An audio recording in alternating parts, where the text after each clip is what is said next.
All right, greetings and salutations, and welcome to Behind the Syndicate.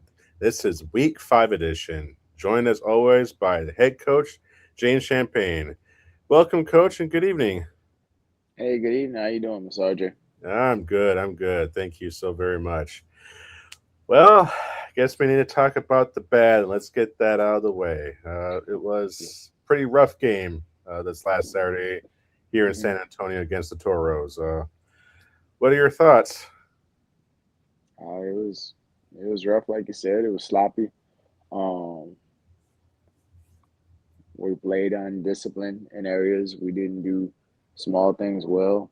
Um, we didn't deliver on on our opportunities on most of them. When we did, good things happened, but it just wasn't our night. It wasn't our moment. So we're past that, and we're on to the next. Going into this Saturday. Yes, sir. Yes, sir. So, what were some of the bright spots that you can point out in the game?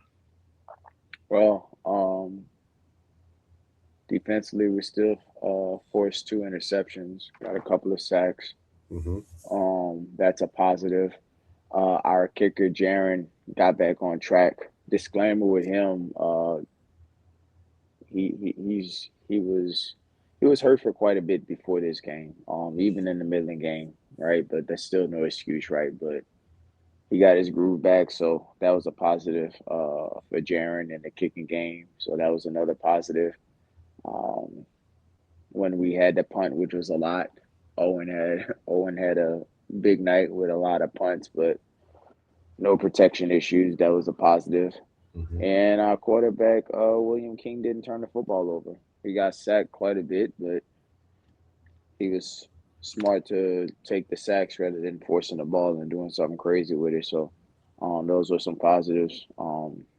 Brought it down one of those early drives all the way inside the goal line, but we just got to finish. So, Hmm. the interceptions on defense, the kicking game by Jaron, um, and our quarterback not turning the football over with based off of what he was up against. So Yeah. So I noticed that William King was out of the game toward the end, and he was replaced. So, was he injured, or was this the coach's decision? Or nah, he was injured for a moment. He had took a hit, a little wind knocked out of him. So that's what that was. But he got back in the game afterwards and finished it. So we love King. So yep. excellent, excellent. And I understand that Mr. Jeremy Hunt should be back and healthy and ready to go for this upcoming week.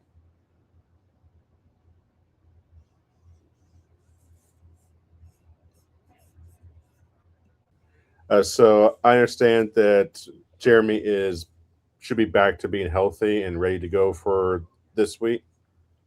Yeah. I mean, he suited up for battle rattle yesterday for practice and practice and things like that. Um, he didn't really take any contact, but he was out there practicing in his gear, so he should be ready to go. We'll see how he looks the rest of the week, and then talk one final time with the athletic trainers that we have. But yeah, he'll get some burn this week in the game. Okay, That's the plan. excellent, excellent. And I noticed that at the beginning of the game, it looked like you guys were clicking. You moved the ball pretty well. Unfortunately, you couldn't punch it in the end zone. Had some pretty silly penalties that kind Yep. of pushed the ball back. But then after that, it seemed like the offense was kind of stalling a lot. Right. So Right. you think San Antonio just kind of picked up what you guys were doing, or was it just lack of execution? Well, they adjusted, right? And then normally when someone adjusts, you have to adjust as well. Hmm. I feel like our timing, even going into that first drive, getting all the way inside the two, if I'm not mistaken, our timing and tempo has to be a little better. At some point in your life, as players or even us as a staff, we gotta empower the players and remind them that they're empowered. That when you're in a situation, call that crap from the line and get it done. You know what I'm Mhm. saying? So that way you don't get off rhythm with your timing. Therefore, it minimizes the silly penalties, and it minimizes or almost prevents that opponent from calling a timeout and making adjustments. So, first, I would say we need to adjust after the opposition makes adjustments. And second, we have to execute and we have to do it on time with a purpose, not taking all day in the huddle to do it. So, Okay, excellent. And it looked like your defense was pretty good at the beginning of the game. You held San Antonio to just a touchdown and a field goal. Kept the game close, and then they pulled away. And it hmm looked like they were really completing some big yardage as well too, some big chunk plays. yep. So, what happened there? We played terrible on defense. We played atrocious. Um, I told the guys, man, you gotta block out the noise, and sometimes with blocking out the noise, that could be positive noise as well, Mhm. right? Love them, love that group, love the entire group, all sides of the ball. But I know defensively within the league, um, that unit has been getting a lot of flowers, which was well deserved, right? But you gotta be where your feet are, man. And it was it was like an execution on alignment on the little things. Not really a scheme, not really a play call, but the alignment based off of what was called. And we just can't have that. And that's just the bottom line. We hold ourselves to a higher standard, especially on that defense side of the ball. And that's just unacceptable. Bottom line. Um, we had a guy or two that was dealing with an injury. One guy had to get out the game. One of our hybrid DBs had to get out of the game because of an injury. We had a D lineman that had some not concussion problems, but close to it. So, but that's still no excuse. Bottom line, line up properly, do the small things you've been doing all year, and they had to hear that. We had to get back on track, and then towards the end of the game, we forced those two interceptions on the second half. Forced those two interceptions, but got to play a complete game. Bottom line, especially on that side of the ball, we know with this particular team, we're going to be on the field quite a bit, and that's something that we've embraced. It's been like that all year since preseason, and that's just a mantra we got to have. So line up properly. That's the bottom darn line with that Mhm. group. Yes, sir. All right, so I think we covered enough about the negativity of the Mhm. last game. Looking ahead, you guys are playing the Texas Herd this Yes, sir. Saturday. You're back at home, so you're back in the friendly confines of P Field. I know you can't say it because you're a head coach. I'm just a guy, so I feel like I could say it. This is a get right game. You're playing a, let's just be honest, an inferior football team. So this will be a chance for you guys to get back on track and heading into the playoffs. So looking at the Texas Herd, how do they match up with you guys? Oh well, I think we said it before our season started, right? The road is us having our road games at the beginning of the season. Yeah, that's a challenge, but I like it either way, right? We're grateful that we had the opportunity to finish out the regular season at home for this week and next week. As far as the Texas Herd, they're not a slouch team. They have a good organization, an organization that brings exposure to their guys. So they're going to be ready to go. They're just not taking a bus ride just to participate. They come in here to attempt to execute versus they have a good dual threat quarterback that's pretty solid. Two of them, if I'm not mistaken, from the last game. But I know the first one, um, he's good. He's not no scrub.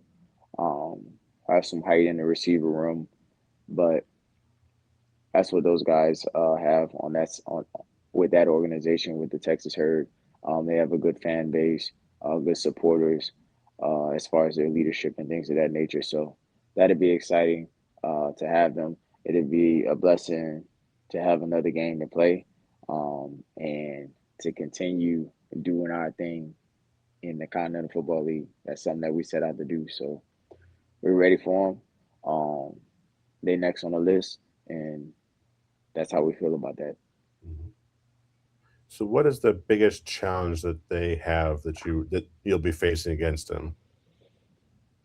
Um, their dual threat quarterback, I would say, is is a challenge. He's no scrub. And then on their defense, they don't underestimate nobody because they got a DB. I think he's number two. They got a DB that will make you pay and take that ball in the air. So we got to come with it when we're throwing the ball, catch those contested balls, protect our quarterback so he can make his decisions whether he's handing it off, running himself, or throwing what's open. So that'll be the challenge. Those would be the two challenges if I had to pick a challenge for the Texas Herd. So respect to those two gentlemen, the defensive back that I mentioned with them, as well as they do a threat quarterback. So yeah.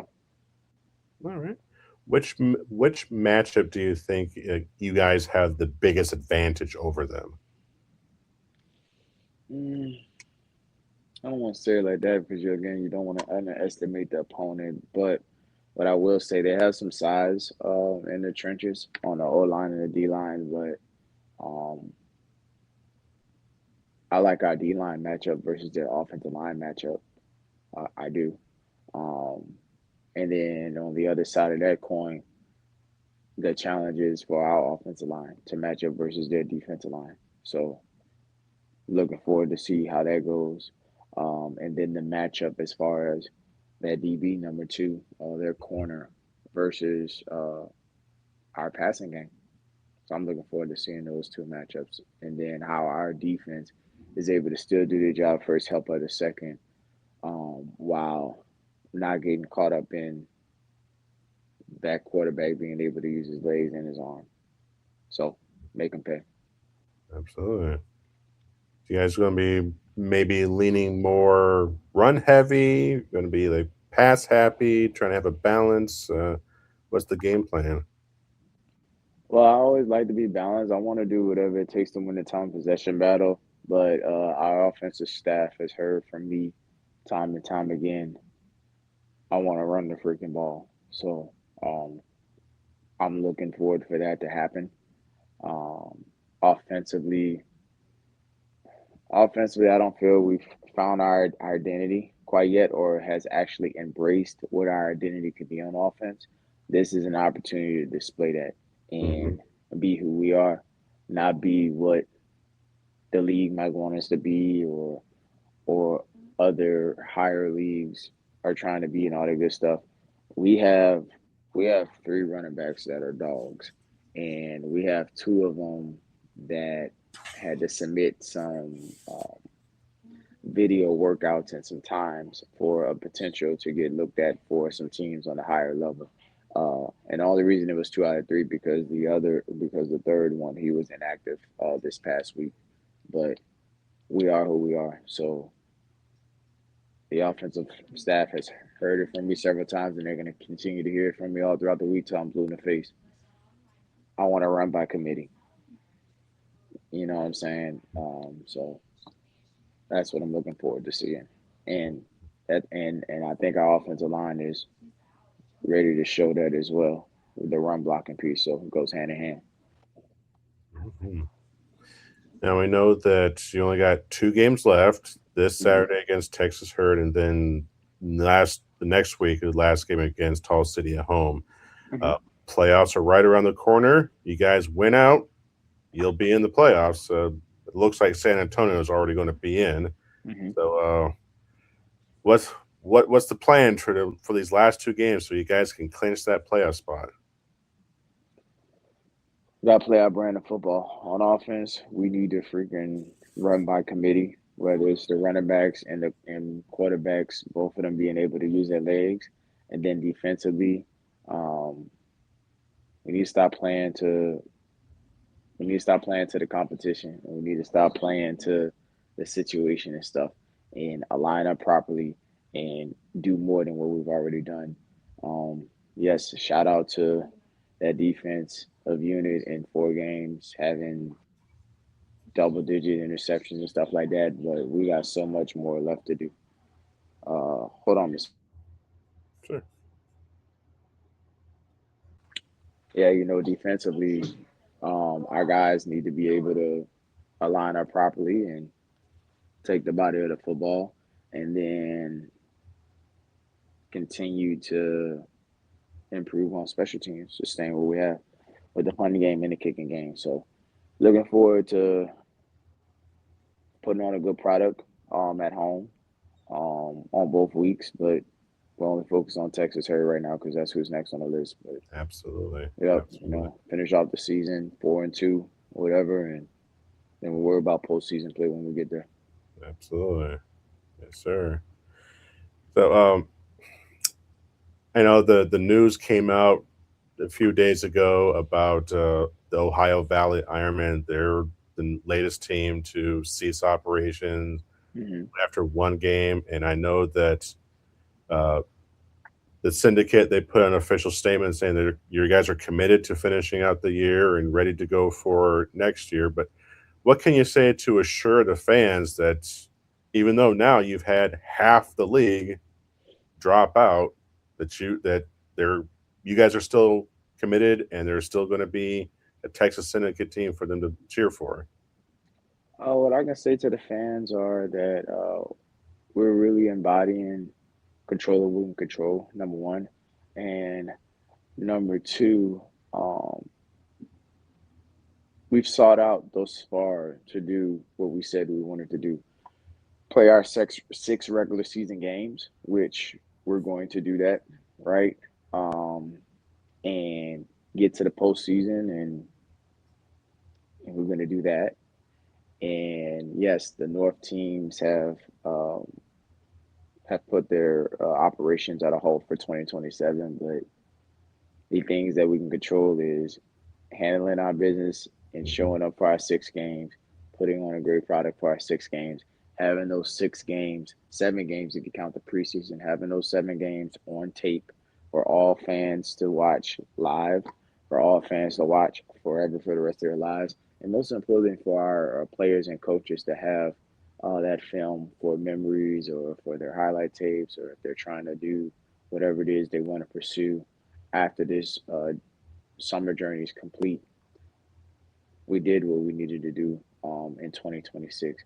And with having that accessibility to the film and things of that nature, guys are able to have the opportunity to get looked at, or that's their resume. You know what I'm saying? That's their visual resume. So um, we've had our home field, we've had our jerseys, we've had our content and film on live or on YouTube forever. So we're here to stay.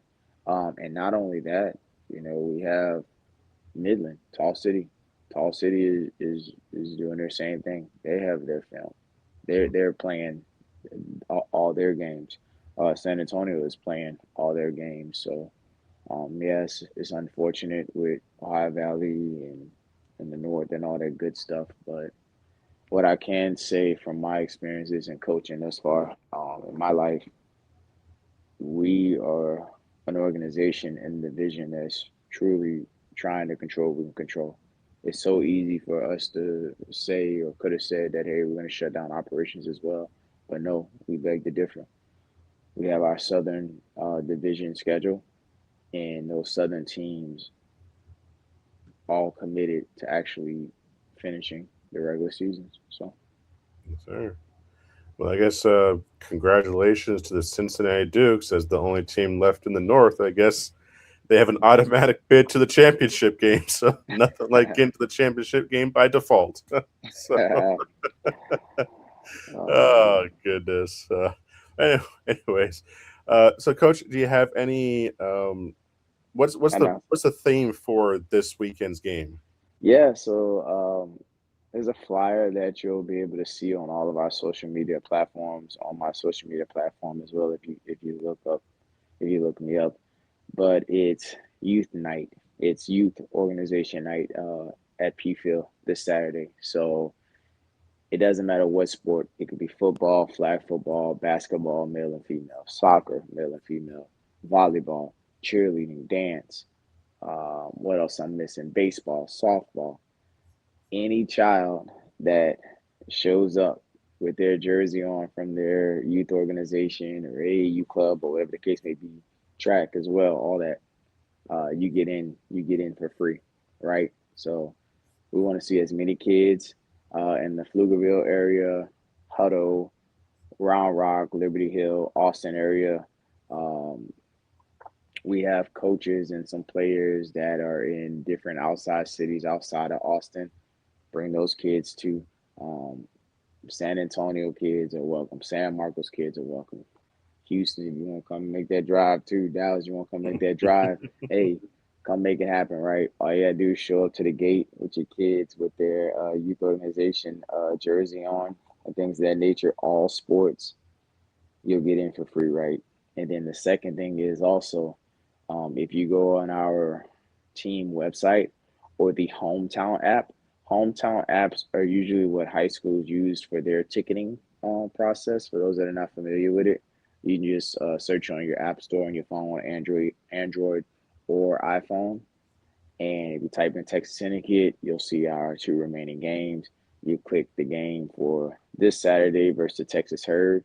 You type in the promo code in all caps letters TX player, no space. I say it again TX player, no space. You type that in the promo code after you get your tickets. And guess what? You're able to get in free. So, what does that mean?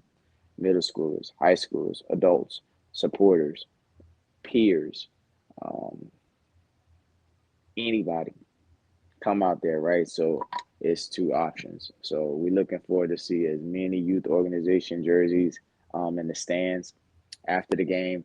Y'all are able to come on the field, get autographs, interact with the players, interact with the staff, take pictures with the players, take pictures with the staffs from both teams. So come out there. 7 p.m. is the kickoff. Get out there beforehand, um, and we'll be looking forward to hosting you. Oh, that is super awesome, Coach. I mean, that's one thing I love about a league like this here is programs like this, promotions like this, an opportunity for people to interact with players because you sure ain't going to get that in the NFL where you can just fans can come down the field and shake hands, get autographs with the players. So that's one thing I Yeah. really, really love about this league is that type of accessibility that the fans have to players and coaches. So a big bravo Zulu, a big shout out to you and the organization and the other teams in the COFL for all that they do for the Mhm. fans and for the players. So I greatly appreciate it from a fan's perspective of everything that you guys do.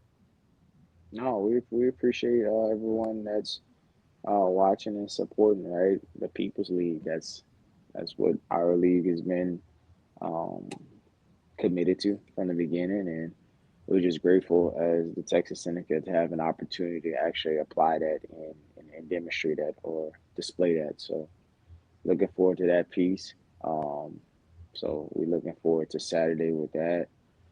What else? We had some of our players go to a Central Texas youth organization in the area, and they were out there coaching the players and showing them different things. So we have our players out in the community doing that. We also have our players at least 2, 3 times a week um, talking to people in the city of Austin, Pflugerville, Round Rock, those areas. And it's not just about football. Yes, you're gonna see them in a Texas Syndicate jersey and stuff, but they ask about, hey, what's the favorite food, or talk about the Austin traffic, or just regular people things.